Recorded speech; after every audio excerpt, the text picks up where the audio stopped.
Welcome back to Operator Syndrome. We're here with Jose. In the last episode, we were talking about that ambush. Hmm. Um, I think in the early days for us, that was like that was like the big thing. That was the big deal. Like that's the mission that other platoons talked about. When they were talking about One Bravo, like, oh, those are the dudes that got in that shit, Yeah. and that's cool. When you survive after the fact, Yes. it's it's it's That's a cool. fact. It's cool to be those dudes, right? To be that guy, like, oh shit, that's one Bravo. They were blah blah blah blah blah. Because other times, you hear about other platoons, they get into shit, you're like, oh shit, that's like three Charlie, You right? Like they you did that, walk different after that. and it was immediate, right? So let's just get Yeah. right into it. So I remember, so we get back, we finally get back, Hmm. and we were co-located with Biko's second platoon, or no, Yeah. third. It was I think I can't remember, one of the two, obviously. Hmm. And I remember they were standing by. They were all kitted up on the airfield. I guess come ready to come save us if they needed to. So props to them. I mean, we do the same for them. But I remember Hmm. their kid up there. And we are coming off. And I remember right away. I'm like, this is our badass moment. You know what that was? That was, if you remember, we talked about it. I think one of the first episode.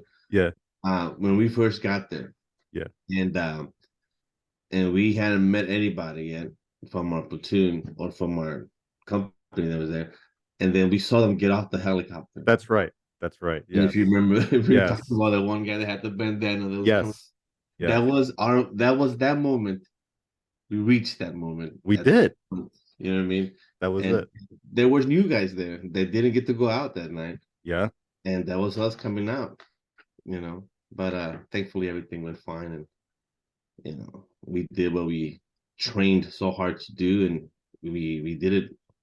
I want to say not flawlessly, but definitely felt like you know it was something that we knew how to do, and everything went well. Um, the rest of that deployment, the missions after that, when I was telling, my story, my side of things, um, one of the things I talk about, I own up to, is I have that great mission where I shoot at a banger. And that It, was and that it, wasn't the next mission, because I remember that, but it was mhm. the one after that. So it was two missions after that. And some folks, you know what? I didn't think so, but back when you're in that time, in that headspace, it's hard Mhm. for you to evaluate yourself. I didn't think it was because I was amped up. And I told that story. Whoever doesn't know, you can go and listen to it. It's one of the back stories. I think there were some mitigating factors, but I did it. I pulled the trigger. I'm shooting at a banger. But a lot of people chalked it up as, what, he's still shrugging off. He might be shrugging off that mission that went down the other day. Um, did you didn't shoot at any banger. You're a professional. But did did No. you feel anything like that after the fact? Or did you Yes, see any of that in the platoon? I know. I've not in the platoon. What I did see was that we readjusted all the way from the amount of ammunition we carry Mm-hmm. to the way we were going to use our team. And we would just, you know what I mean, or our squad. I'm sorry. Um, I saw that the squad leaders at the time were like, you know what, man, this is how we've been doing it during that ambush. Uh, Maybe we could have done something better, and so we adjusted to that, and I thought that was pretty cool. That made me feel more confident. Like these guys, man, as far as we went out the next time, I mean, I was anything moved, I was scared. Not scared as in like I don't want to be here, but like I was ready to go. You know what I mean? Right. I was on the edge too. I mean, like I'm. There's no way that you weren't. You just got in a gigantic firefight that lasted over a day. Um, there's no way that you're not ready for it again, or you're not expecting it again. You know what I mean? Um, but I mean, I didn't shoot at no bangers or anything like that.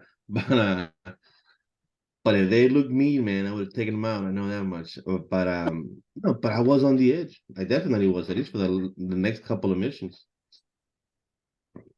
Hmm. Um, and I remember and I talked about it before, but that that did go to extreme some. Like I remember, um, after that mission, all of a sudden everybody had food in their kit, right? So Yeah. like, we didn't go Water. out, we didn't go out without food. We water, right?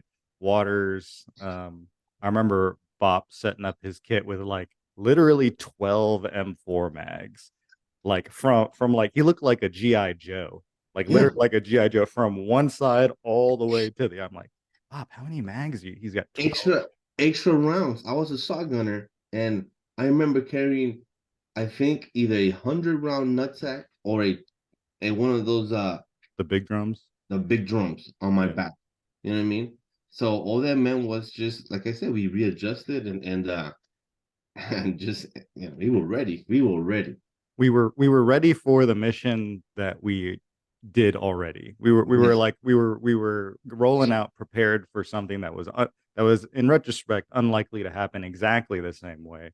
But Mhm. that's kind of like the Ranger mentality anyways, right? Yeah. It's like the Somali thing goes down, we always go out with nods, right? We always go Mhm. we always go out. We always wear our plates. Even when we can take our plates out, we're like, should we take Yes. our plates out? Like it's like in the culture to Yeah. do that. You know. So go ahead. No, I was saying to keep the standard and to continue perfecting it as best we can, I guess, Hmm. that is definitely the culture there. So what about the rest of that deployment? I mean, what do you remember anything about it? Anything sticks out for you? Mm, I remember. I don't know what I don't. I think that was the highlight of it for me.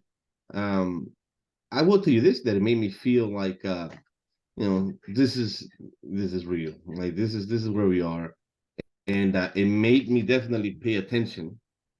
I'm not gonna tell you that like as soon as I kind of came back, I was like, "Well, where's my Ranger handbook?" And I started reading the thing. But now I want to know everything that we have to do in case this ever happens again. And because if you remember, something I saw, I remember about the ambush was that any of us could have taken the leadership position at any moment. You know what I mean? From a private to the senior guys that were there. Because something happens, there's no time to go, okay, well now you're in charge. Now you're the team leader. Now you have to be ready. So that's something that I took away from that. And for the rest of the deployment, I for sure try my hardest to know if I, for whatever reason, not saying that I, was smarter than all other guys, but if I was ever to be put in that position because of the circumstances, to just be ready for it. And so, I kind of, I want to say, it maybe didn't seem like it, but I grew up a little bit. I think after that moment, I adulted up a little bit, like a point one or something. Mm-hmm. Point one sounds about right. Yeah. So we wrap up that deployment, but speaking about leadership and speaking about stepping up, Mhm. that next is it that next training cycle you're going back to school, I want to say, yeah, right? I'm pretty sure, yes, sir. So so you are and I guess all Ranger privates are always training for school, right? Always Mhm. getting ready for school. Yes. But that's got to be interesting, and that's something I didn't have to do. Is I, I went to school before I went to school while you were deployed for the one prior to that. Hmm. Um, but like the looming like, okay, I'm gonna be deployed. I have to survive these missions, and then I got to go to some school where they don't feed, where I don't get food and I don't get sleep. That seemed like pretty shitty, like kind of a pretty shitty deal to me. And Hmm. and in my luck, I didn't have to really worry about that because I didn't have to Yeah. deploy and then go. But like for you, this is something looming. You had gone to pre-ranger. Hmm. It didn't work out. So now you were back. Now you're going back. Does that play much of a, does that hang over you? Like when we're deployed, that one deployment, is that the Ranger school looming over you as something you got to do? Is it? is it something looming over you, or is it like you got to be focused 100% on doing the mission and doing the job, and when it comes time to go back to school, I'm just going to deal with that then. Mm, just like that. Yeah. I kind of just dealt with things as they came up. But I will tell you is that um, I had to be ready PT wise, and Hmm. I wasn't the most PT freaking animal that most rangers are. I had to really work hard just to make sure I got to the pass those tests. So I focused a lot on that. You know what I mean? Because I knew they were gonna test me before I left. And there was a Hmm. gentleman in my squad specifically that I had to either impress or just convince that please send me. You know what I mean? Hmm. And so that whole deployment, I worked hard to get ready for that PT test, while at the same time, like I told you earlier, try to make myself more knowledgeable of what it is we do when we go out there, not just be another private out there. You know what I mean? Like Hmm. I only kind of wanted to know my team leader job, my squad leader's job, my platoon sergeant's job, and so I was balancing both of those things, and then on top of that, being a private, and you know what it's like to be a private. Yeah, when we were pilots on the first deployment. You know what it's like to be a private during deployment, where you have to do whatever they say, quick and fast and correct, and no complaining. You know what I mean? So I was balancing all of that, ready for school, getting ready for school, and it lingered on the fact that I was like, man, I'm deployed this whole time, and now when I get back, I have to leave for another couple of months. You know what I mean? But Hmm. at the same time, I knew why I was doing it. I knew what it meant, and I was excited, man. I really wanted to go. So, if you think of more things about that deployment, feel free to bring them up. But Mm-mm. let's talk about it. So we get back. Congratulations. Thank you for serving your country. Time to go out into the woods for a couple months. Yeah. So you'd been to pre-ranger before. I guess you go back. Do you smoke Mm-hmm. that? Yeah, yeah. I went straight to P Ranger, no problem. Okay. Always And did my then and then you get to school. You get to school. What do you got? What did you think of the experience? It was good. Um, I remember I messed up my ankle the very first week or yeah, I don't know. Before we went on During all the testing? the What is it? Rap week? Rap week? no, no, we did the PT test, we did the 12 Okay. mile, we did all that stuff before we go on the actual first Darby, right? On the Okay. actual first missions and stuff like that. My foot went through on a hole in the ground, Mm, and then and I don't know. It just to this day it messes with me. But what I remember is it swelled up like mm, immediately, and I was limping to the bleachers when we were having this whatever it was, and thankfully this one medic guy that was there, he was a medic. I said, hey man, we have. I'm asking this guy for medicine. Like I'm a medic, but I'm not. I'm not your medic. I'm not a medic here. I'm just a, oh, you he know, was a student. He's a he's a student. student too. Okay. And I was like, and he goes, let me see your foot. And I was like, I couldn't. And it was, if you could imagine the top of where my boot is, right, Yeah. just swelling up. And he Yeah. goes, cut it. I'm like, what? Cut your boot. Oh, untie. I'm sorry. So I untied my boot, but it wasn't. That's how swollen it was. I couldn't. Yeah, it was bad. It looked bad.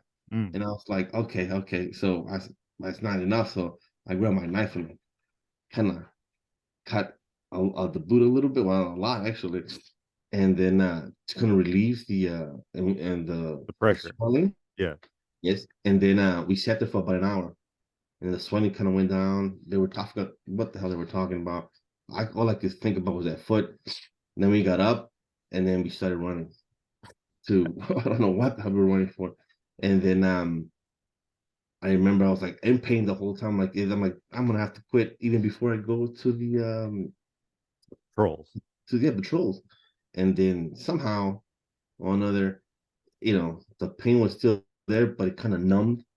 I want to say like I knew it was there, but I was like, I can't go back. So I just kind of marched on with it, and then the next day, I had like a fever, and then I want to say I had like at least two fevers within the next 2 days. Mm, Um, and then it was my foot was very purple, and then this is drip patrols now, and it's not my turn yet. And then by the third or fourth day, I was fine.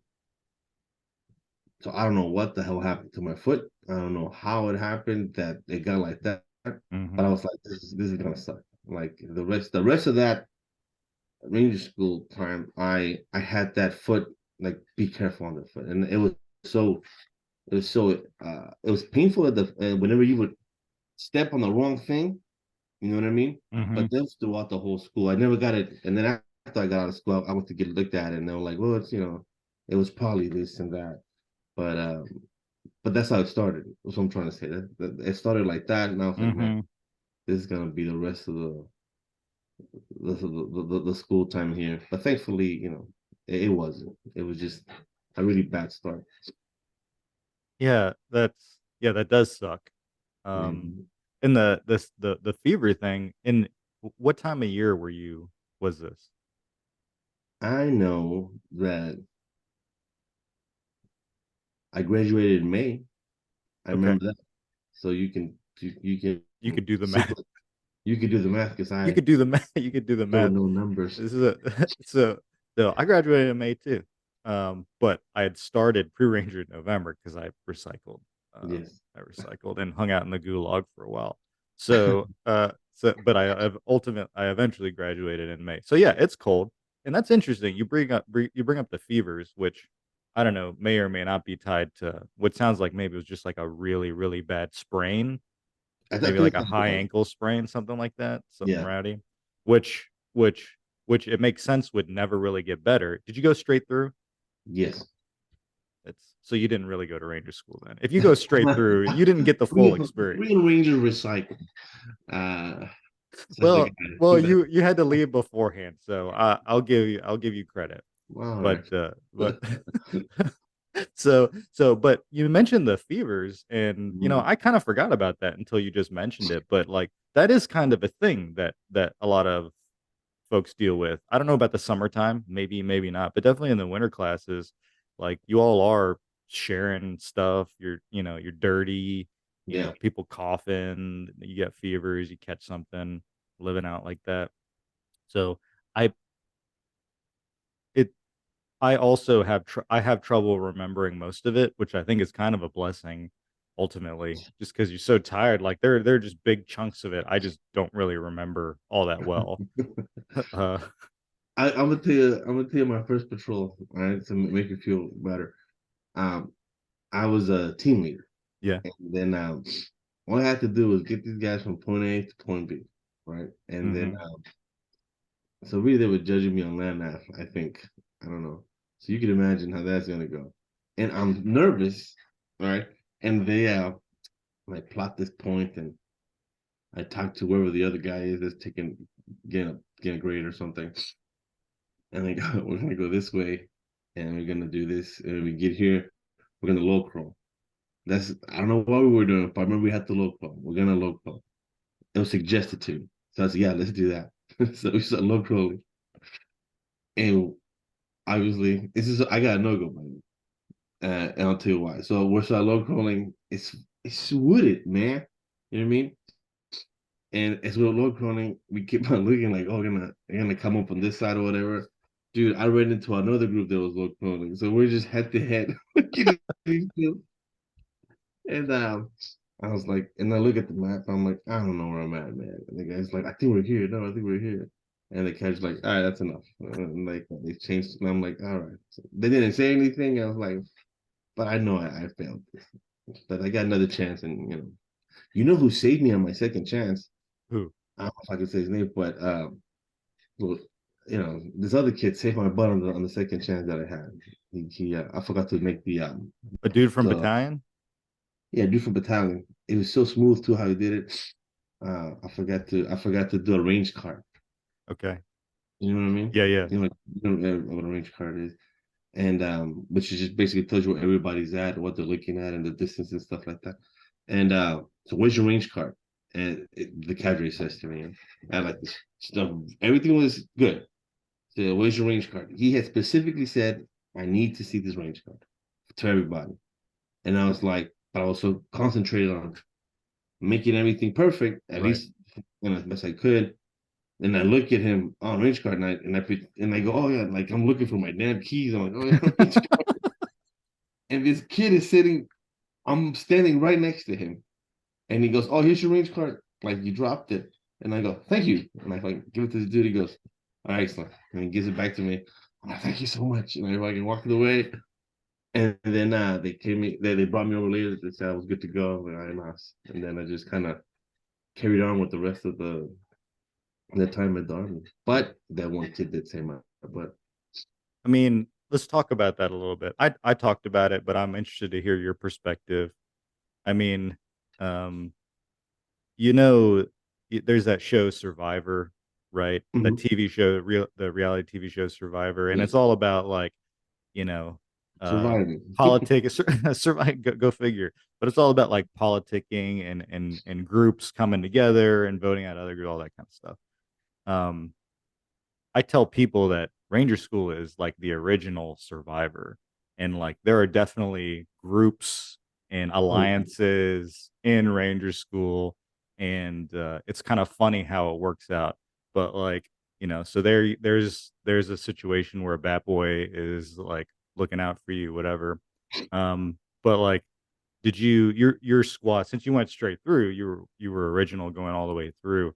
What was the mhm. makeup of your squad? Was it Bat Boy heavy? So it was probably a good chunk of Bat Boys, some West Pointers, and then some other guys from conventional Mhm. units. Is that about what the spread was? Yeah, yeah, just about. Okay. And did you see that? Did you Yes, see where like there were some like natural alliances and how that would play out? I noticed immediately that the officers had a strong alliance, and bat bat boys would have their own alliance as well. Um, I mean, yeah, it's like almost like in prison, you got all the I do know, actually. Come, well, I mean, you see movies, man. You know how it works. Anyways, I might have been at one point. No, but you're right. There is groups, and I definitely noticed them. Um, but I did what I was told to do before I left, which I don't know if they told you the same thing. I was, and it's my motto. I think just work harder than the guy next to you. Carry everything, and just don't complain. And that's what I did. So what's that? You can't carry it? Put it on my back. What's that? You mhm. don't want to carry that? Put it on my back. You're sucking? Put it on my back. You know what I mean? And that we would move on, and that worked for me.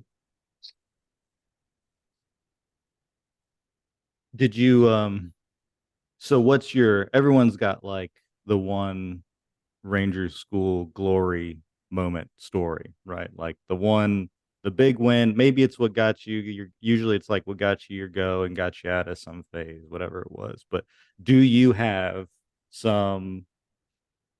What's your go-to Ranger School story that paints you in a good light? A good life. Um, Florida base. Okay, all right, here we good. This is the last mission, Nice. and I thought I had a goal already from earlier because by that time I already got um, and they called the last group in. You know how they call the roster numbers in. Mm-hmm. They have to do a thing, and they call my number. I'm like, what the hell? And he goes, yeah, you're gonna be the platoon sergeant. And I'm like, what am I the platoon? I'm like, I thought I passed this already. And then some guy said, no, it's probably because they need they need somebody that already passed in order to help this guy pass. Right. You know what I mean? And Yeah. I don't know what the other guy's job was, but in my head, I'm like, no, I'm the one failing. They're helping me out.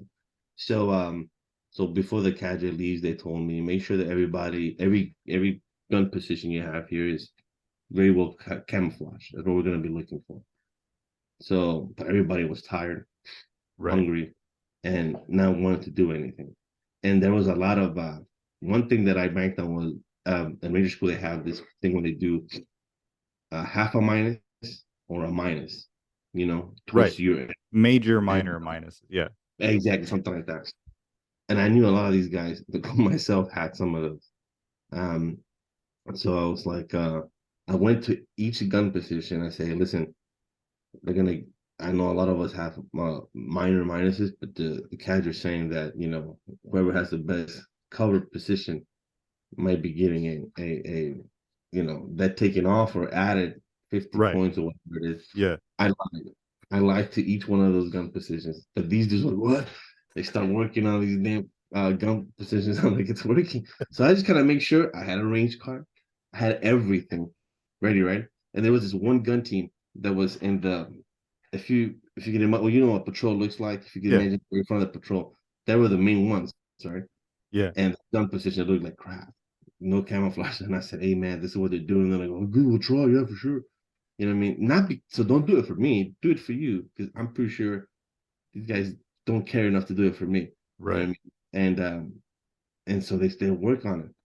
And then I just make sure everybody was awake. Make sure everybody was ready to go in case something happened. So I'm doing my job. That's what I'm thinking. Communicating with the PL, everything that the platoon is supposed to do. Enter the cadre, and I go straight to the front of the of the of the base, and then like he goes, "Hey, platoon, come here," and I'm like, "Where's?" And he said, "Where's your gun?"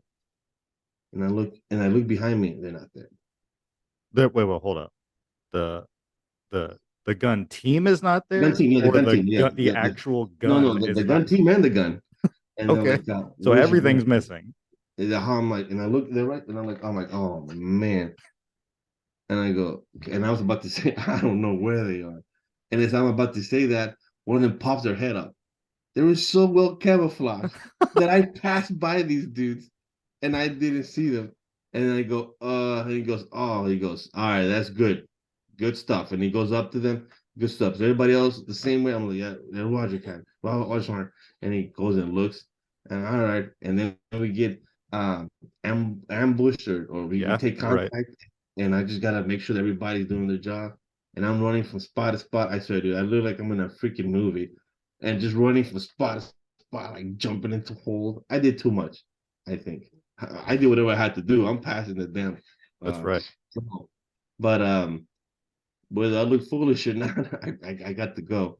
But what got me to go is not my moving and this and that. It was that gun team. I guarantee it that these Yeah. guys were super impressed with how well camouflaged they guys were. Because nobody, I walked by them and I didn't see them. And it just happened like I popped his head before I said, I don't know where my gun team is. But he popped his head up and the cadre was very impressed. And I think with that, I think that's what got me to go. Not That anything like that's that. I think that's a brilliant story, and I think that actually is shows what the course is actually about. Mm, Um, Ranger School is there are physical benchmarks you have to meet. Yes, it is carrying a lot of weight. Yes, it is patrolling and knowing how to be tactically proficient and how to land nav eventually. But like the biggest thing is motivating the unmotivated, motivating people, mhm. figuring out a way to like to solve the human factor, the human performance problem where everyone is dead tired. They're like not even in Yeah, there. In Florida, I talked about this. Everyone's weird in Florida. Everyone's yeah, so like tired for for so long at that point, at least a couple months that like people were just weird at that point and they're tired and they're hungry. You said it right, unmotivated. It's amazing like how many dirt bags, even mhm. your best people like they can't help it after so long. Like but like you came up with a way. You were clear headed enough to come up with a way try to motivate them to do well, and then they responded. They went above and beyond. I think that Yeah. encapsulates exactly what Ranger School was trying to look for someone that they wanted to put a tab on. I think that's way better than like, you know, someone Please do it. I'm PL and I led the charge in and all that. Like people civilians or people who haven't been to Ranger School, they would think that that's what the goal is. You know, it's like Right. leading the front of the raid into Santa Rosa Island. Like, no, it's exactly that moment that you just described, where it's like, dude, these dudes are dead. They're zombies, but how do I get them to perform? And you did that. I Mhm. think that's freaking an awesome story. Yeah, no, man, it's and like they say, you don't get your tab. The guy next to you gets it for you. Yeah, I'm a prime example of that. You know what I mean? Like there's these other guys performing their asses off, trying to make you look as good as possible. And when it was their turn, I do the same thing. You know what I mean? I make right. sure everybody was awake or whatever whenever somebody else was in that. Because you form that what's the word, camaraderie? I think maybe I'm saying it Yeah, wrong. yeah, Little brotherhood that you want this guy to succeed. So you do whatever you got to do for him to, to win. And in return, when it's your turn, he does the same. So, that's badass. That's a good story. Um, mhm. okay, well, we're at about time. I think we'll pick it back up. So after that, how much do you remember how much of the training the next deployment after that is Mosul, right? It is, isn't it? Yes, it is Mosul. Okay, so we're gonna get into that next. But any that training, how much of the training cycle did you catch before we went to Mosul? Mm, Do you came remember? back. Not that much. I can't say that I remember anything specific.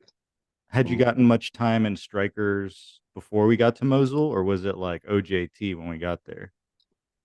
Do I you remember have much?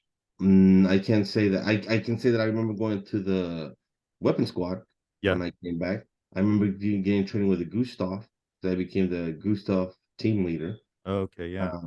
which is one of the best weapons that I never used it, but it's a but I can't read it.